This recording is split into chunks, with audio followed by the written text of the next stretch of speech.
Assalamualaikum warahmatullahi wabarakatuh. Kembali lagi bersama saya di Lentera Alam. Kali ini seperti biasa Lentera Alam akan membawakan satu cerita horor yang dimana kali ini diceritakan oleh narasumber, sebut saja namanya Mbah Udin. Mbah Udin ini memiliki pengalaman horor ketika dia masih berusia sekitar 20 tahunan. Ya, pada saat itu Mbah Udin berprofesi sebagai penarik beca. Seperti apa pengalaman horor Mbah Udin ini?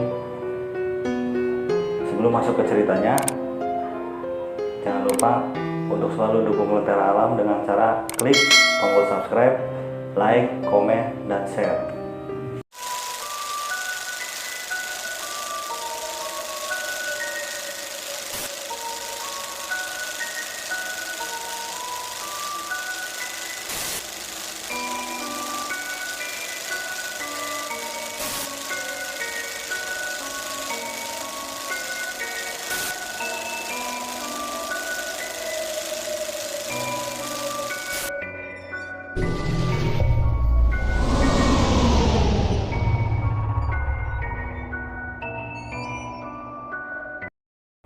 Oke sahabat, kita mulai ke ceritanya.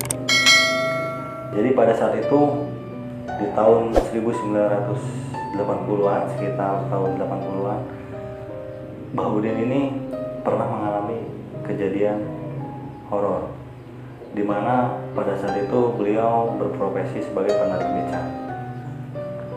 Dan Mbah Udin ini memiliki satu pelanggan tetap, yaitu penjual sayuran, sebut saja namanya Ibu Wati.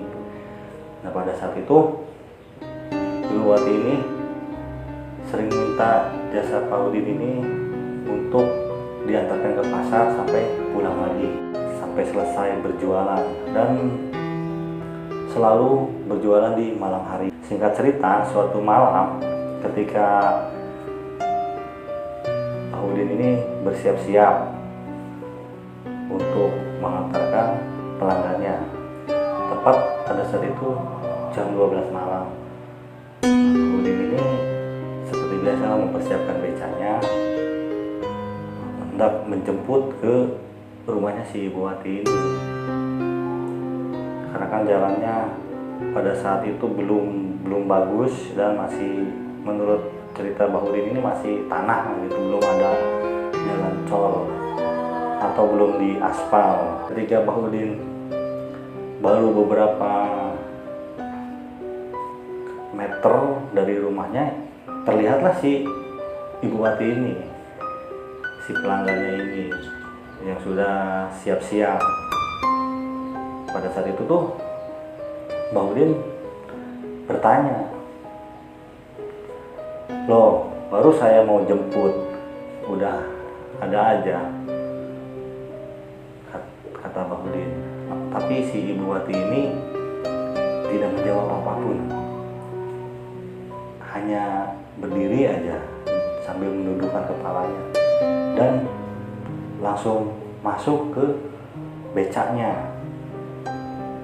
Posisinya di depan itu kan, becak kan tempat duduk penumpangnya di depan.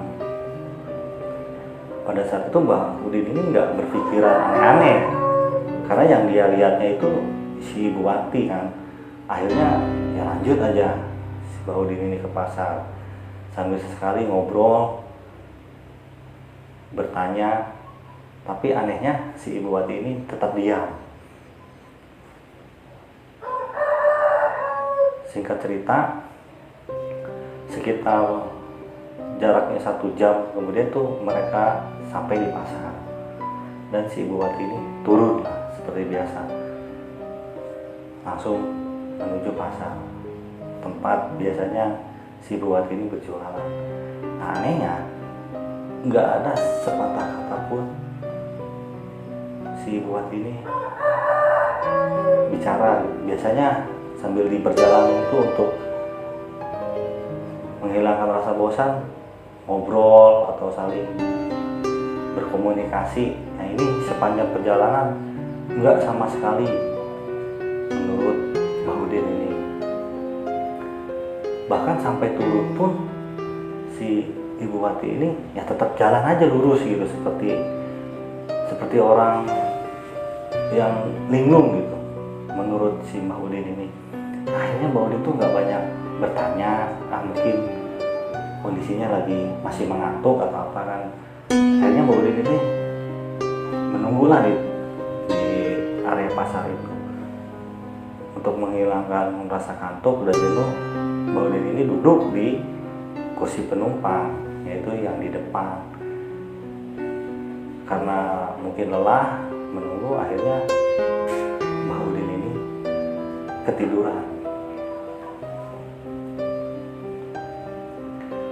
Singkat cerita, tiba-tiba pundak Mbah Udin ini ada yang menepuk dan memanggil-manggil, "Mang, Mang." Kagetlah si Mbah Udin ini dan terbangun. Astagfirullahaladzim. Yang pertama kali di pikirannya itu si Ibu Wati untuk mengajak pulang. "Ya Ce, ayo, udah beres," katanya, "yuk langsung pulang." Begitu langsung terbangun tuh Mbah Udin tuh langsung turun dan langsung bilang seperti itu. Setelah nengok ke belakang, yang menepuk pundaknya itu ternyata seorang bapak-bapak. Dan si Mbah Udin ini terheran-heran dong. "Loh, Bapak siapa? Kenapa?" Terus si bapak ini malah menjawab, "Emang itu siapa dan kenapa ada di sini?" Gitu. "Saya lagi nunggu pelanggan," begitu jawab Mbah Udin. Dan pada saat itu Mbah Udin nggak tahu itu jam berapa, karena menurut si Mbah Udin ini masih gelap lah gitu. Dan si Mbah Udin ini bilang, "Saya di pasar lagi nunggu pelanggan." Terus si bapak itu bilang ke si Mbah Udin, "Saya ini mau ke pasar," katanya. "Ini bukan pasar, ini area pemakaman." Kagetlah si Mbah Udin. Astagfirullahaladzim, coba lihat deh sekitarnya, kata si bapak itu. Karena waktu itu dalam bahasa Sunda ya sahabat, di langsung saya terjemahkan ke bahasa Indonesia aja. Akhirnya Mbah Udin ini lihat ke sekitar dan ternyata si Mbah Udin ini ada di jalan setapak di tengah-tengah area pemakaman, karena memang mau ke pasar itu ngelewati makam dulu. Dan si Mbah Udin ini rupanya tertidur dari malam sampai udah lewat subuh menurut cerita si Mbah Udin ini. Dan dibangunin oleh bapak-bapak yang memang hendak mau belanja ke pasar juga, yang memang di setelah area pemakaman itu perkampungan gitu, akses jalannya hanya kecil gitu. Dan si bapak itu memang meniat mau ke pasar juga, karena becanya ini menghalangi jalan. Jadi si bapak itu tuh ngebangunin si Mbah Udin ini. Akhirnya kan Mbah Udin terheran-heran kenapa bisa ada di tengah-tengah makam, padahal dia sedang berada di pasar. Tanpa banyak kata-kata lagi, Mbah Udin langsung putar balik becanya, dan si bapak itu sempat ngasih minum dulu gitu kan. "Ya udah Mang, ayo ke rumah dulu," gitu kan, minum. Barangkali kaget atau apa, tapi si Mbah Udin ini memilih untuk segera pulang. Singkat cerita, sampailah Mbah Udin ini kembali ke kampungnya di desanya itu. Setibanya hampir mau sampai rumah, dan ternyata si Ibu Wati ini sudah ada, baru pulang dari pasar. Spontan si Ibu Wati ini memarahi si Mbah Udin dan dipanggil sama si Ibu Wati ini. Belum sempat si Mbah Udin ini sampai rumah, sudah dipanggil, karena sebelum rumahnya Mbah Udin ini melewati rumahnya si Ibu Wati. Pada saat itu Ibu Wati bilang, "Din, kamu gimana? Udah saya tungguin tapi kok nggak datang," katanya. "Saya lihat kamu ngelewat tapi malah lurus terus, dipanggil-panggil nggak nengok," katanya. Dan si Mbah Udin ini nggak banyak bercerita. Dia langsung seperti orang kebingungan, langsung menuju rumah. Dan si Ibu Wati ini heran, "Lah, si Udin kenapa?" Akhirnya agak siang harinya barulah si Mbah Udin ini datangin ke si Ibu Wati dan bercerita kalau sebenarnya semalam itu si Ibu Wati itu kemana, malah nanya. Dan si Ibu Wati ini menjelaskan, jadi Ibu Wati ini melihat si Mbah Udin ini lewat tapi nggak nengok, dipanggil malah diem aja. Padahal si Ibu Wati ini persis di depan rumahnya nunggu si Mbah Udin ini.